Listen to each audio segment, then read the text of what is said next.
Inquilab TV prime time news కి స్వాగతం.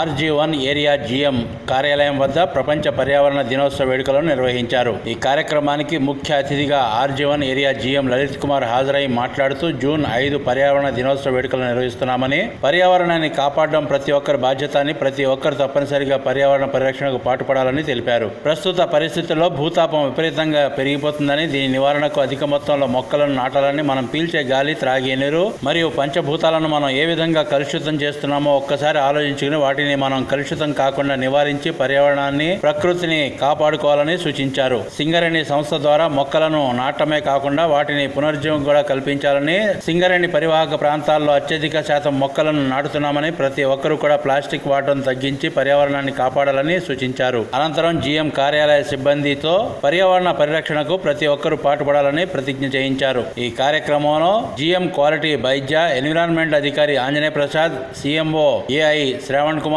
AITSC ప్రతినిధి రాజు, DGM పర్సనల్ కిరణ్ బాబు, ఇతర అధికారులు Nageswararao, Dasari Venkateswararao, Anjaneyulu, Kumaraswamy, Jitender Singh, Sai Prasad, Dhanalakshmibai, Bhima, Varaprasad, personal manager Ravinder Reddy, senior PO Hanumantharao, ఇతర అధికారులు, GM ఆఫీస్ సిబ్బంది పాల్గొన్నారు.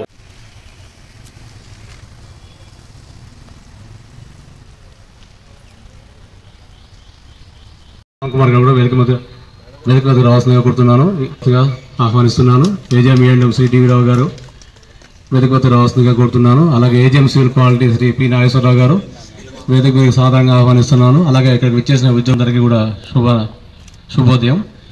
ఈ ప్రపంచ పర్యావరణ దినోత్సవాన్ని సందర్భించుకొని ముఖ్య అతిథి గారి సందేశం ఉంటుంది. తర్వాత మన DGM ఎన్విరాన్మెంట్ శ్రీ ఆంజనేయ ప్రసాద్ గారు ప్లెడ్జెస్ నిర్వహిస్తారు. కావున ఇక్కడికి విచ్చేసిన అందరికీ మరొకసారి నమస్కారం తెలుపుతూ, మిత్రులకు కూడా నమస్తే. అందరికీ నమస్తే. ఈరోజు ప్రపంచ పర్యావరణ హాజరైనటువంటి GM ఆఫీస్ ఉద్యోగులు, area survey Shri Dhanalakshmi madam, Nageswara Rao గారు, AGM సివిల్ కిరణ్ బాబు గారు, DGM పర్సనల్ ఆంజనేయ ప్రసాద్ గారు, ఏరియా వర్క్షాప్ శ్రీ రాజు గారు, ఆంజనేయులు గారు, GM క్వాలిటీ శ్రీ వైద్య గారిని కూడా వేదిక మీదకి ఆహ్వానిస్తున్నాము. శ్రీ సాయి ప్రసాద్ గారు, బ్రహ్మాజీ గారు, అధికారులు, and my dear GM officer team అందరికీ కూడా వెరీ గుడ్ మార్నింగ్. ఇలా వేధిస్తలేదు, అది కొంత గుడ్ న్యూస్. లేకపోతే మిమ్మల్ని అందరినీ ఎండలో నిలబెట్టి స్పీచ్లు ఇవ్వడం అదొక ఇబ్బందికరమైన విషయం ఉండేది. గవర్నమెంట్ డే జరుగుతున్నది. ఇది అనేది సెలబ్రేషన్ కాదేమో, సెలబ్రేషన్ కంటే కూడా ఇది మన యొక్క కమిట్మెంట్కు మనం మరొకసారి ఆలోచించుకోవడానికి, యాజ్ మనుషులుగా మనందరం ఆలోచించడానికి, డెడికేట్ చేసుకొని ముందుకు పోవడానికి. సో ఈ రకంగా ఎట్లయితే మనం ఇక్కడ అందరం అసెంబ్లీ అయినాము, ప్రపంచం మొత్తం కూడా ఎవరి పరిధులలో వారు అసెంబ్లీ అవ్వడం జరుగుతున్నది. మీరు ఇందాక మన చైర్మన్ గారిది చదివి షేర్ చేసుకుందాం అనుకున్నాను. మీకు దొరకపోయినా ప్రతిరోజు ఒక 10,000 టన్నుల యొక్క ప్లాస్టిక్ వ్యర్థాలు మన దేశంలోనే ఉత్పత్తి అవుతున్నాయి. మన దేశంలో 10,000 టన్నులు, అందులో నుంచి ఒక 5,000 టన్నులు మాత్రమే మళ్ళీ మనకి రీసైకిల్ అయ్యి వస్తున్నాయట ఉపయోగంలోకి. మిగిలిన 5,000 టన్నులు ఎట్టిపోతున్నాయి అన్నట్టు ఈ కాలువలలోనో చెత్త కుప్పలలకు పోయి, ఇవన్నీ పోయి మళ్ళీ ఎక్కడికి పోతున్నాయి? చివరికి మన బ్రెయిన్స్ని కూడా చేరుతున్నాయి. మిత్రులారా, మనం ఆలోచించాల్సిన, మనం రక్తం కనుక తీస్తే, సైంటిస్టులు ఇప్పుడు ఇవాళ రేపు కనుక తీస్తే, మనం రక్త నమూనాలలో కూడా మైక్రో ప్లాస్టిక్స్ అంటారు. అంటే మన రక్తంలో కూడా చేస్తే అది మన మిగిలిన న్యూట్రియంట్స్ అంటేనేమో కరుగుతాయి, మన బాడీకి పోషకాలుగా వస్తాయి. ప్లాస్టిక్స్ మన శరీరంలో కలుస్తాయి. మన బ్రెయిన్ ఓపెన్ చేసిన, మన రక్తం ఓపెన్ చేసిన, అంటే ఉదాహరణ నేను చెప్తానంటే, మానవాళికి మనకున్న ఛాలెంజ్లలో ప్లాస్టిక్ అనేది ఎంత ఎక్కువైనది అనే దానికి మనకు ఉదాహరణ. దీనికి ఇప్పుడు ఎట్లా మనం తాగే ప్లాస్టిక్ కప్పులో తాగే వేడివేడి ఛాయ్ ఉందనుకోండి, అది పేపర్ కప్పు తీసుకున్నా కానీ లోపల ప్లాస్టిక్ కోటింగ్ ఉంటున్నది, అవునా కదా? అట్లే మనం తీసుకునే ఫుడ్ హాట్ బాక్సులలో, ప్లాస్టిక్ బాక్సుల్లో, అందులో అది ఫుడ్లోకి వస్తుంది. ఈ రకంగా దానికి పోతున్నాం. అంటే దీనికి రీసైకిల్ అనేది కనుక పెంచుకోగలిగితే, అది రీయూజ్ రీసైకిల్ అనేది మన టార్గెట్. రీయూజ్ అంటే ఇప్పుడు కొంతమంది అంటున్నారు మన ప్లాస్టిక్ బాటిల్ పెట్టకూడదు ఆ టేబుల్ల మీద, కానీ అట్లా వాడుకోవచ్చు. వాటిని మనము కొన్ని ఏళ్ల పాటు కనుక వాడుకుంటే, ఇప్పుడు మనం కొన్ని చూస్తారు మీరు, కొన్ని 20 లీటర్ వాటర్ క్యాన్లు ఇవన్నీ ఒకసారి వాడేసి మనం పారేస్తున్నాం. అట్లా కాకుండా రెగ్యులర్గా వాడే వాటర్ బాటిల్లను కొన్ని ఏళ్ల తరబడి వాడుకోవచ్చు. అందులో తప్పు లేదు, మంచి పద్ధతి కూడా. అంటే ఒకసారి వాడి పారేసే ప్లాస్టిక్ మీద మన అందరం దృష్టి పెట్టాల్సిన అవసరం ఉన్నది. సింగిల్ యూజ్ అని ఇంగ్లీష్లో అంటారు, ఒకసారి తెలుగులో అంటాను. ఇది కాకుండా మనము ఇప్పుడు మన సెంట్రల్ గవర్నమెంట్ వాళ్ళు పర్యావరణ డిపార్ట్మెంట్ ఏదైతే ఉందో, ఒకే దేశం ఒకే లక్ష్యము, ప్లాస్టిక్ని అంతం చేయండి అనే నినాదంతో మొదలుపెట్టింది. అంటే బహుశా one nation one mission end the plastic, బహుశా ఇంగ్లీష్లో.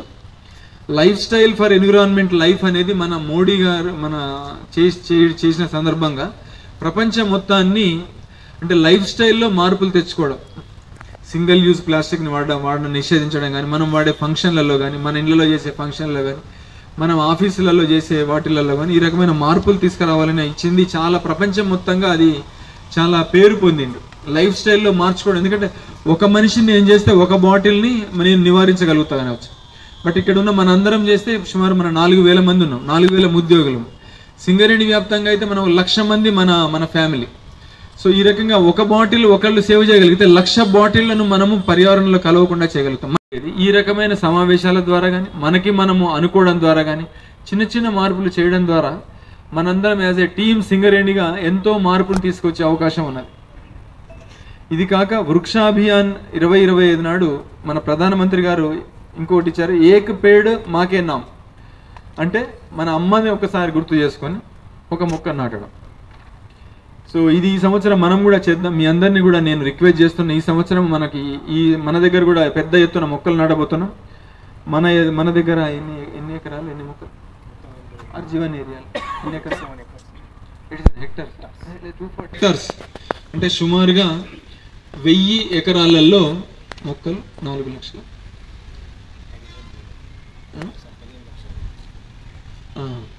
1000 ఎకరాలలో 15 లక్షల మొక్కలు మన ఆర్జీవన్లో నాటబోతున్నామని చెప్పడానికి, మీ అందరితో పంచుకోవడానికి చాలా సంతోషంగా ఉన్నది. మనందరి యొక్క కృషితో. ఎందుకంటే మూసేసిన మేడిపల్లి బాగిలో కూడా ఇంకా చాలా, మేడిపల్లి ఓపెన్ కాస్ట్లో కూడా చాలా ఖాళీ జాగా నేను చూసి వచ్చాం, అక్కడ కూడా మనం చేయబోతున్నాం.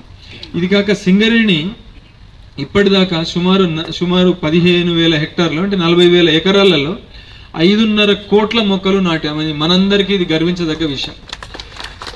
40,000 ఎకరాల్లో 5.5 కోట్ల మొక్కలు నాటాం. అదే అట్లనే సమీప ప్రాంత ప్రజలకు కూడా సుమారు 2.3 కోట్ల మొక్కలను ఉచితంగా పంపిణీ చేశాం. ఇది కాక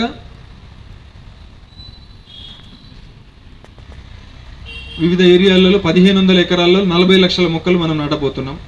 ఇది కాక మీకు ఈ సంవత్సరం మనం కొన్ని కొత్త చెరువులు మనం నిర్మిస్తున్నాం. విన్నారా మీరు?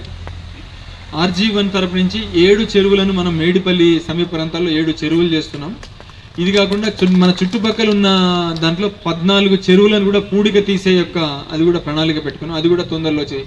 ఇవన్నిటి వల్ల ఏంటంటే నీరుని త్వరగా అది భూమి లోపలికి ఇంకేటట్టుగా చేసి భూగర్భ జలాలను, వాటర్ టేబుల్స్ని మనం ఇంప్రూవ్ చేయడానికి మన ప్రయత్నాలు మనం చేస్తున్నాం. ఇది కాక మీకు అందరికీ తెలిసిందే, సుమారు 20 కోట్లతో ఈ గోదావరి మున్సిపాలిటీ నుంచి వచ్చే వాటర్ని అందరినీ మనము సివేజ్ ట్రీట్మెంట్ ప్లాంట్ ఒకటి చేసుకుంటున్నాం. ర్యాపిడ్ గ్రావిటీ ఫిల్టర్ ఒకటి తయారు చేస్తున్నాం, మంచినీటి వ్యవస్థ. ఇట్లా ఇవన్నీ సింగరేణి తరపు నుంచి మనందరికీ గర్వకారణం ఏంటంటే ఇట్లా పర్యావరణానికి తోడ్పడే చర్యలు మనం ఎన్నో చేపడతాం. ఇది ఇట్లనే ముందుకు తీసుకుపోదాం. మనము జిఎం ఆఫీసులో ప్లాస్టిక్స్ని నిషేధిద్దాం, చేయొచ్చా? Latest try. ఈ సంవత్సరం ఈ రోజు నుంచి వీలైనంత వరకు ఒకసారి వాడే బాటిల్స్ని కానీ, ఈ ప్లాస్టిక్ ప్లేట్స్ని కానీ, కవర్లను కానీ వీలైనంత వరకు నిషేధించడానికి ప్రయత్నం చేద్దాం. మన ఇట్లనే మన ఇళ్లలో కూడా మనం ప్రయత్నం చేద్దాం. మరొక్కసారి మనందరికీ, జిఎం ఆఫీస్ స్టాఫ్కి, ఇక్కడ మన దగ్గరికి వచ్చిన అతిథులకు అందరికీ కూడా మరొక్కసారి మనందరి కృషితో పర్యావరణాన్ని మరింత మెరుగ్గా చేసుకోగలుగుతామని పూర్తి నేను నమ్ముతున్నాను. మిత్రులు శ్రీ వైద్య గారు, ఏరియా క్వాలిటీ మన రీజనల్ క్వాలిటీ జనరల్ మేనేజర్ గారిని వారి యొక్క ఆలోచనలు పంచుకోవాల్సిందిగా రిక్వెస్ట్ చేస్తున్నాను. Thank you all. ఇది cover, black cover, blue covers ఇస్తుంటారు. అదేంటంటే మనం పడేస్తాం వాడి. అది ఎందుకు నష్టం అని అంటున్నాం? ప్లాస్టిక్ అన్ని నష్టమే. సింగిల్ యూజ్ ప్లాస్టిక్ అంటే మనము క్వాంటిటీ ఎక్కువ అవుతుంది, ప్రతిసారి కొంటాం పడేస్తాం. సో రీయూజబుల్ ప్లాస్టిక్ అంటే కొంచెం అది సన్నడిది కాబట్టి ఆ ప్లాస్టిక్ మళ్ళీ రీయూజ్ చేస్తే ఏమైతే చినిగిపోద్ది, మళ్ళీ మనం సరిగ్గా వాడం దాన్ని. కొంచెం మందమైన ప్లాస్టిక్ కవర్స్ ఏవైతే ఉంటావో మనం బట్టలు కొన్నప్పుడు ఇస్తారు, లేదా ఇంకేదైనా ఇస్తారు, అవి మనం మళ్ళా బజార్కి మోసుకెళ్ళి అందులో తెచ్చుకుంటే కొంత యూజ్ తగ్గుతుందని. అది కూడా నష్టమే, కొంత యూజ్ తగ్గుతుంది కదా. ఇదైతే మళ్ళీ వాడలేం, అదైతే మళ్ళీ వాడచ్చు. సార్ నన్ను అప్పుడప్పుడు రాడికల్ అంటుంటారు. అయితే చిన్న విషయం చెప్తా. అంటే ఒకప్పుడు ఒక కమిటీని వేసారు దేశంలో. ఆ కమిటీ ఉద్దేశం ఏంటి అని అంటే, మనం షాపులు పోయినప్పుడు ప్లాస్టిక్ కవర్లలో అన్నీ ఇస్తారు కదా, దాన్ని బ్యాన్ చేయటానికని పెట్టారు. ఆ కమిటీ అయితే దాన్ని అయితే ఇవ్వద్దన్నారు, కానీ ఆ వస్తువులు కొనేటప్పుడు మనకేదన్నా మట్టిలో కలిసిపోయేలాంటి కవర్స్ అంటే క్లాత్ బ్యాగ్స్ కానీ ఏదన్నా కానీ ఫ్రీ ఇవ్వమని చెప్పకుండా కొనుక్కోమని చెప్పారు, పర్మిషన్ ఇచ్చారు. దాంతో ఏమవుతుంది, ఇప్పుడు మనం మోర్ మార్కెట్కి వెళ్ళినప్పుడు ఏం చేస్తాడు, వాడు ఇస్తాడు మంచి బ్యాగు, 10 రూపాయలు తీసుకుంటాడు. మనం ఎందుకులే అనుకొని మనం ప్లాస్టిక్ సంచులు పట్టుకెళ్తున్నాం. ఓకే, అది ఎందుకు అనుకుంటే మనం ఏం చేయాలి, మన డబ్బాలు తీసుకుపోవాలి.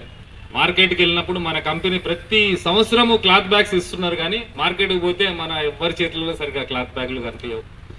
మనతో పాటు మనం బయటికి వెళ్ళినప్పుడు మన ఇంటి నుంచి తీసుకెళ్లే క్లాత్ బ్యాగులు మనం తీసుకున్నట్టయితే ఆ రీయూజబుల్ ప్లాస్టిక్ కూడా మనం వాడాల్సిన అవసరం లేదు. సారు కొంచెం నొప్పించకుండా మాట్లాడుతూ ఉంటారు కాబట్టి సింగిల్ యూజ్ ప్లాస్టిక్ ఇక్కడ బ్యాన్ చేద్దామంటే చేయాల్సిందే. ఈవెన్ పెద్దోళ్ళు వచ్చినా కూడా మనము సింగిల్ యూజ్లో అతి ఎక్కువగా వాడేది 2 వస్తువులు. ఒకటి మనం మంచినీళ్ళు తాగే బాటిల్, రెండవది మనం స్వీట్స్, కూరగాయలు ఏదైనా వస్తువులు కొన్నప్పుడు చికెన్ ఏది కొన్నా కానీ పల్చడో కవర్ ఇస్తాడు దాన్ని, అంటే మనం ఇంట్లోంచి బ్యాగులు బాక్సులు తీసుకెళ్తే. రెండవది ప్లాస్టిక్ బాటిల్స్లో ఉన్న వాటర్ కొనుక్కోకుండా ఆగితే 80% ఆఫ్ ది ప్లాస్టిక్ పొల్యూషన్ మనం ఆపవచ్చు. కాబట్టి ప్రతిజ్ఞ అన్నారు, ఏమనుకోకపోతే అందరం ఒకసారి ప్రతిజ్ఞ చేద్దాము. జేఎం ఆఫీస్లో వచ్చి మేము ప్లాస్టిక్ బాటిల్లో వాటరు వాడము, సింగిల్ యూజ్ ప్లాస్టిక్ వాడము. బజార్కి వెళ్తే బ్యాగులు తీసుకెళ్తాం, క్లాత్ బ్యాగులు తీసుకెళ్తాం. Thank you. Okay, thank you. భావి తరాల వారికి సుసంపన్నమైన, ఆహ్లాదకరమైన, సురక్షితమైన పర్యావరణాన్ని అందించడం నా కర్తవ్యంగా స్వీకరిస్తున్నాను. ఇందుకై నా వంతు కృషిగా మన చుట్టూ వృక్షాలను పెంచటం, వాటిని పరిరక్షించడం మరియు గాలి, నీరు, భూమిని కలుషితం కాకుండా చూస్తానని ప్రకృతి మాత సాక్షిగా ప్రపంచ పర్యావరణ దినోత్సవ సందర్భంగా ప్రతిజ్ఞ చేస్తున్నాను. ఇంక్లాబ్ టీవీ వీడియోలు మీకు నచ్చినట్లయితే లైక్ చేయండి, షేర్ చేయండి, కమెంట్ చేయడం మర్చిపోకండి. సబ్స్క్రైబ్ చేయని వాళ్ళు వెంటనే సబ్స్క్రైబ్ చేసుకోండి. మా వీడియోలు మీరు వెంటనే చూడాలనుకుంటే కింద ఉన్న గంట సింబల్ని గట్టిగా కొట్టండి.